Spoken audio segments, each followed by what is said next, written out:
দীর্ঘ 20টি বছর আমরা কিন্তু কেউ ভালো ছিলাম না।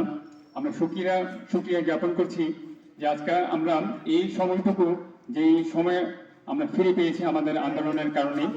এই আন্দোলনের যে ফসল আমরা ঘরে তুলেছি, আপনারা জানেন যে স্বাধীনতা অর্জন করা একটা জিনিস এবং এই স্বাধীনতাকে কিন্তু রক্ষা করা কিন্তু আরো অনেক কঠিন। আপনারা হয়তো লক্ষ্য করেছেন যে উনি সবসময় দলের মধ্যে যে শৃঙ্খলা, এই শৃঙ্খলার ব্যাপারে মাংস যদি আমরা আলাদা যদি খাই, আমাদের নিজেদের শরীরে কোনো অসুস্থ থাকবে না। সুতরাং আমি যদি আমার দলের আমার দ্বারা যদি কোনো ক্ষতি হয়, আমার দ্বারা যদি বদনামি হয়, সেটা কিন্তু আমাদের সবচেয়ে বেশি আমাদের সচেতন থাকতে হবে। আমরা এখানে যারা আমরা যদি কালার হয়ে যাই, তাদের চোখে আমরা যদি একবার অবয়বী হয়ে যাই, তারা কিন্তু আমাদের কাছে মুখ ফিরিয়ে নেবে।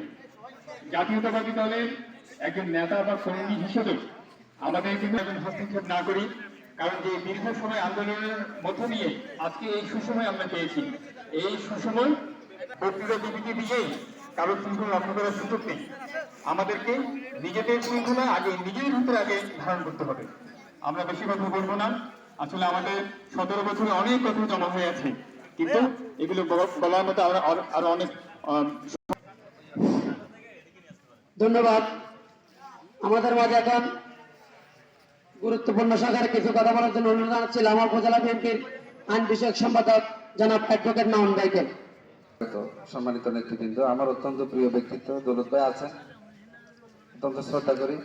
আছেন আমাদের উপজেলা বিএনপির সম্মানিত সাধারণ সম্পাদক সাবেক উপজেলা চেয়ারম্যান ফয়নাল চৌধুরী। যেহেতু আজকে সদস্য সচিব কৃষক জেলা কৃষক দলের সদস্য সচিব যেতে হবে, তাদেরকে তাদের কি অভাব অন্তরে পৌঁছানো যায় সে বিষয়ে যার উদ্দেশ্য সেটা হলো তারেক রহমানের দীর্ঘায়ু কামনায় আজকের এই ইফতার ও দোয়া মাহফিল। আজকের এই ইফতার ও দোয়া মাহফিলে